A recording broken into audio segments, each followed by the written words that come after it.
Hey everyone. I'm creating this video because I'm pretty much down to my last rope, I guess you can say.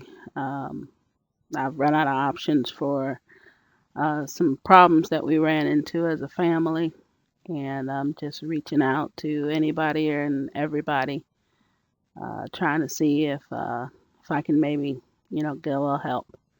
I am a single mom. I have two boys.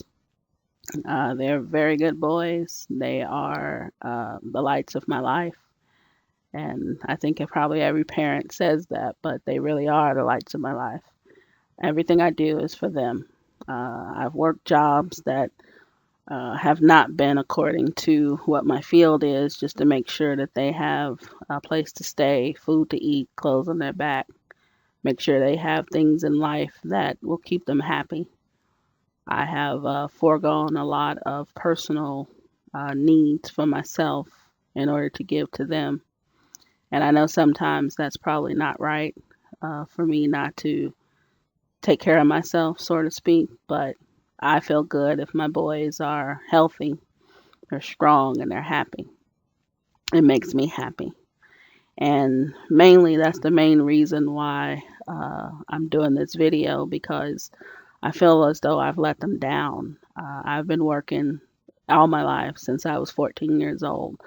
My oldest son, came along when I was about 17, and he opened my eyes to a lot of different things. I didn't like to work. When I was 14 years old, what 14-year-old really wants to go to work? They want to play, they want to chill out, or whatever, the things they can do. But when I was 17, I had a son who I had to now provide for. I had to do things for him. It wasn't just me anymore.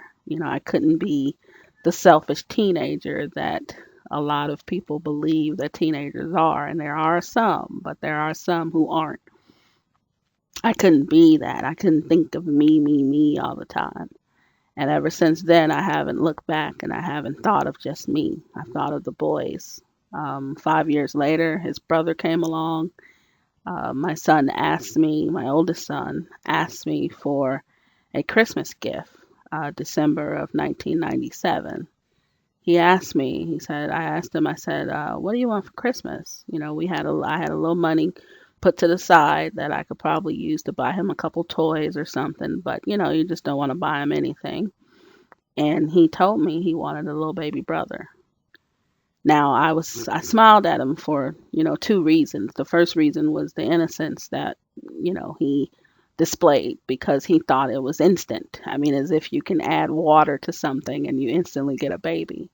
And I thought that was the cutest thing, but I thought it was, it was a good thing that he wanted someone to play with, but he wanted a little brother that he could possibly teach, how to do things and to play ball with and to just have fun with.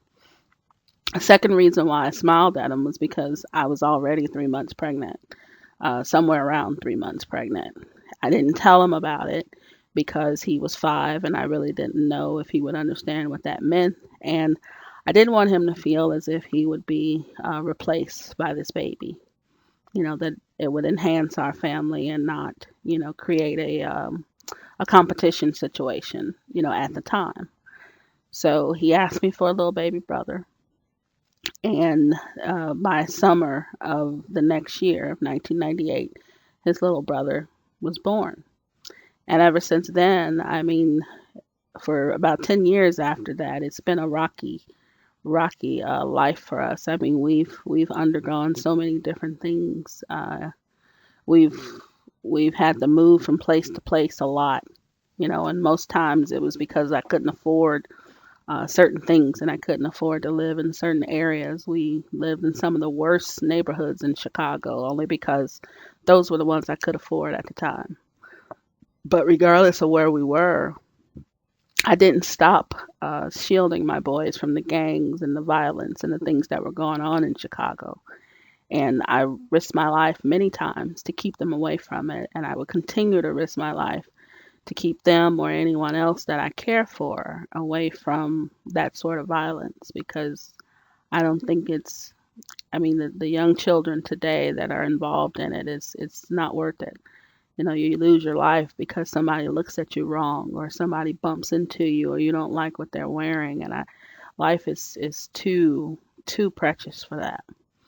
And I think a lot of kids just don't value life nowadays. A lot of the ones that are in the gangs and drugs and all that. But anyway, I did what I could to keep my boys away from it. And today they are very respectable young men. They have their moments because they are young and they're still learning. And I think you should continue to learn regardless of how old you are. But my sons are the light of my life. And when I look at them, I feel proud because they are my greatest accomplishments.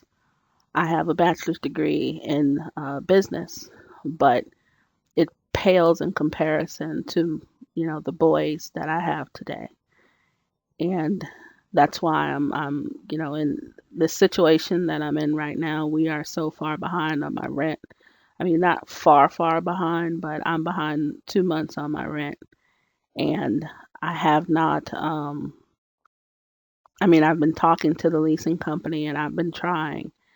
We had a situation where while I was working, I was picking up things here and there from different outlets, auctions, flea markets, if we were by any flea markets, thrift shops, things like that, in order to resell.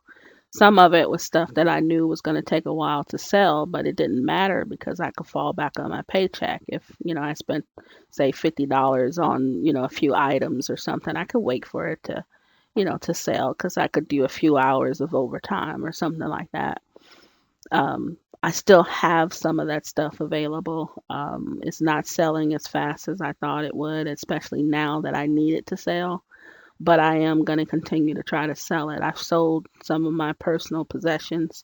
Now, I'm not a materialistic person, so I don't have that many personal possessions that I can sell. I don't, have a personal, I don't have the iPods. I don't have the, things like that. If I have anything, it was either given to me or I found it cheaply at an auction and it just didn't sell yet. So I might as well use it until it sells, and at least that helps me test it out.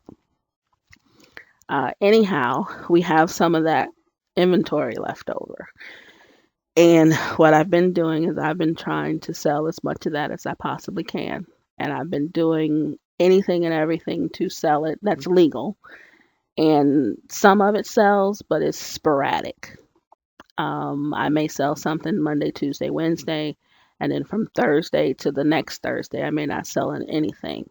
And then Friday, I may sell a bunch, and then for another week, I may not sell anything. But that's the nature of the beast. That's just how selling and buying goes, and I understand that. When I started doing it full time this January, it was mainly because there was nothing else. I was applying for jobs. I was applying for part-time, full-time, temp, perm. I mean, everything that I could possibly find. And until then, until I found something, what else was I going to do? I wasn't going to sit and wait for anything to happen. So I started, doing the buying and selling full-time, trying to, use the stuff that we already had here instead of buying something else, trying to use the stuff that we had here in order to make sure that, we had food to eat, we had electricity was on, and things like that. However, the sporadic nature of the selling created some issues as well because I may have sold $100 or $200 in a day, but then I may not sell anything for a week. But that $100 or $200 needed to go towards a bill. It may have needed to pay electricity or, something of that nature. So we were always selling in order to pay a bill. There wasn't any selling in order to hold on to it or anything. And unfortunately, during that time, um, if I sold something that was $100, I had to pay a bill with it. Sometimes our, leasing companies sometimes don't allow you to pay a partial payment, and our leasing company didn't allow that. So it was one of those things that was in my lease that they didn't accept partial payments. As time went on, however, one of the leasing people in the office, we actually had time to talk. And I explained to them what had happened, the things that were going on. And She knew that there had to be something wrong because we had been here about 3 years and I had never been late with rent ever. And she knew that something had to be going on to create that situation.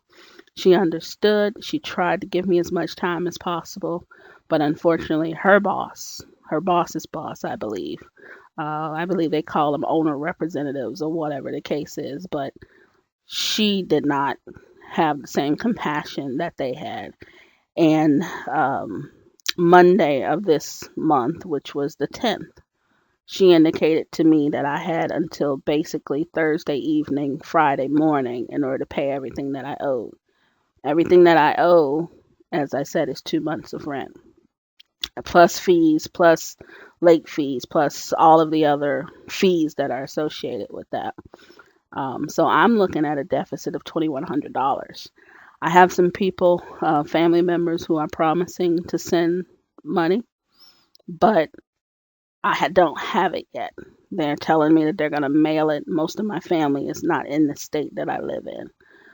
They're in a different state, like Illinois, mostly. Now, it should only take 3 business days to get here, but who knows? It may be something wrong.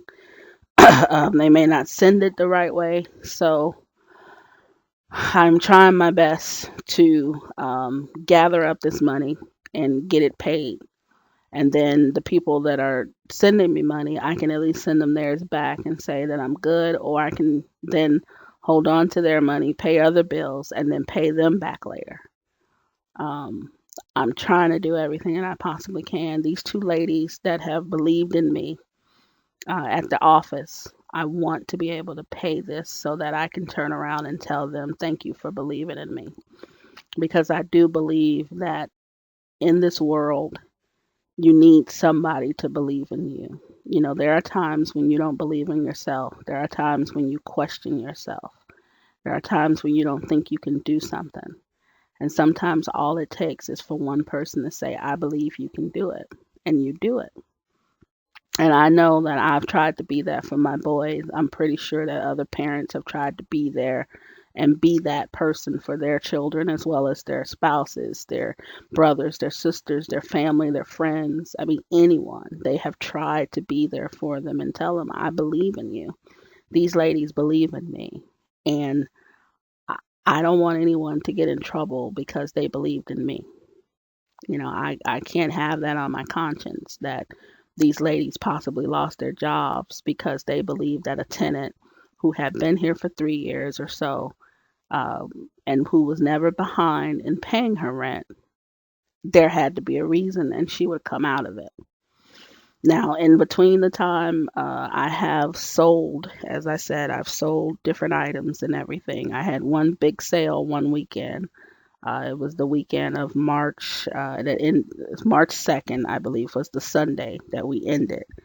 Unfortunately, some things happened and my purse was taken away from me. The purse had all of the stuff that we sold that day, all of the proceeds from the sale. Now, I'm not saying that it would have put me over the top, but it would have brought us pretty close. It would have shown them that we were trying to do something. I probably would have been able to negotiate better with them. And I could have shown them then that I'm trying my best to get out of this. And it's not intentional. It's not that I'm just sitting here and taking advantage of someone else's kindness. I don't want people to feel that way. And I don't want to do that to anyone else because I do believe what goes around comes around, and I don't want that coming back to me. I have tried my best whenever I did have anything. I mean, even if it was just enough, I've tried my best to try to help others. I've tried to pay everything forward. If kindness was shown to me, I try to show kindness to someone else, and I encourage those people to show kindness. There have been acts of kindness all over the world. Most of them don't get, put on YouTube, but people show kindness all the time. I've tried my best and I'm inspired by a lot of these that I do see on YouTube or on the news or in the newspapers or wherever you're going to see it. And I too do the same thing. Um, right now, I am just in the position to where now I need help. I've been so used to doing everything on my own. I've been so used to taking care of these boys by myself. I have now learned that sometimes you just cannot do it by yourself. Sometimes you just have to reach out, swallow your pride, and you have to ask for help. And that's what I'm doing today. I don't want anyone who can't to even try to help. I really don't want you to. I would never want to see anyone else in the position that I'm in right now. I would never want anyone to give me their bill money because they feel, the compassion that I hope most humankind has. But I would not want you to give me your bill money. I would not want you to give me money that is committed for something else. Donate what you can, if you can.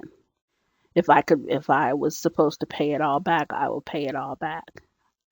This is the first time I've ever used anything like this, so I really don't know how it works.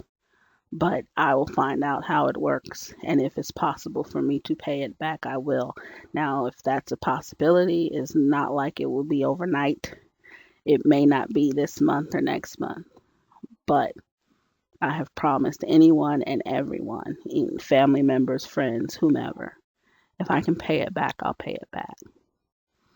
Now, as I said, we do have some merchandise that's left over from my buying days back a year or so ago. I'm sure I can find something to send almost anyone, for that. I mean, I've got anyone that sends, say, $1. I can write you a personal letter and say thank you for your contribution. Anyone that sends $5, I could probably give you a card, that says thank you. A $10 donation. I've got some puzzles that I could send. I have limited amounts of them though, but they are Christian-based puzzles. Jonah, baby Jesus, Noah and the Ark, and I forgot the other one, but there are 4 different ones. I can send you one of them. They're 24 pieces, mini puzzles.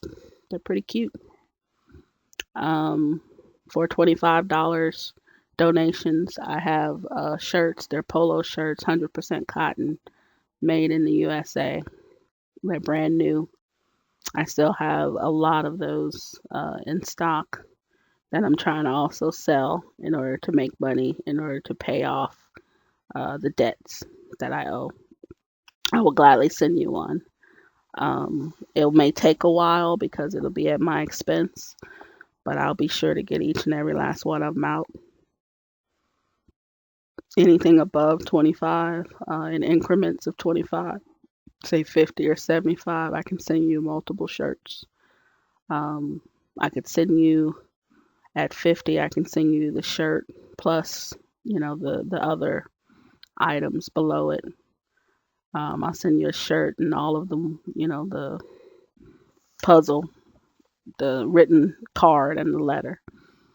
For $75, I could possibly send you a couple shirts along with everything else. I'll figure out something to send everybody who sends something. It's just one of those things. I'm in this situation. I hate being in it. I don't feel right being in it.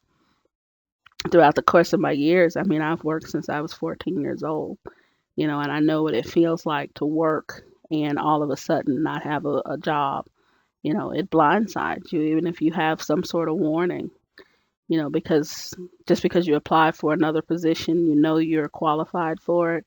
You don't know what their timeline is. You don't know how long they have before they can hire someone. You don't know how many other interviews they're going to have.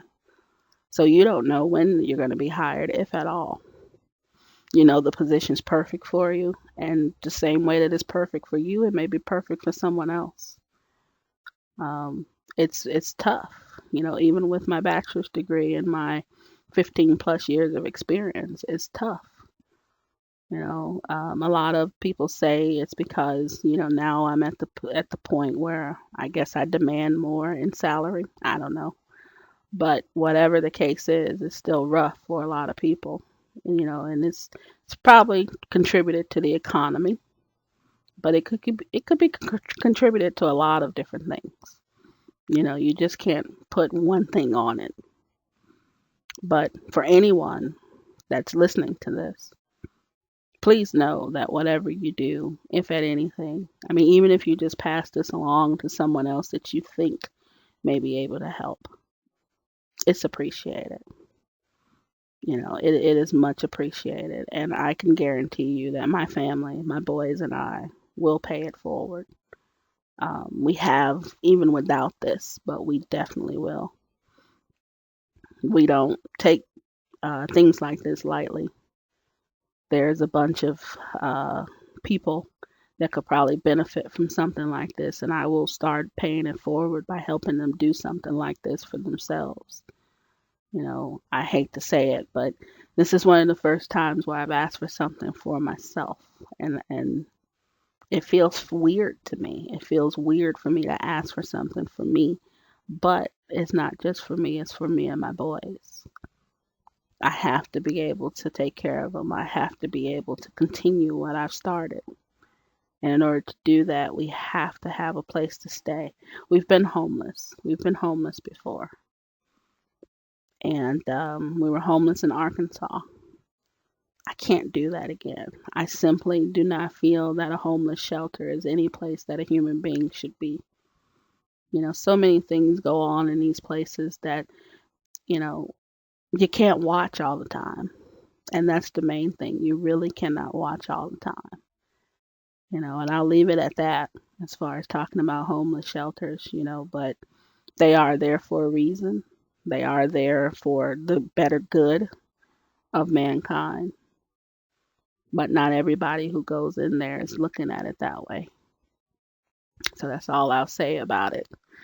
Um, Once again, if you're listening to this, if you're even thinking about it, I'm asking you, don't give me your last dollar unless you truly could use, don't need it. Don't give me your bill money. Don't give anybody, any of that unless you truly feel that that's what you need to do. Thank you for listening. Thank you for showing the compassion that I know that most humans have. Any questions, please, please, please, please put questions on here. I will try my best to answer each and every last one of them. Thank you. Thank you so much.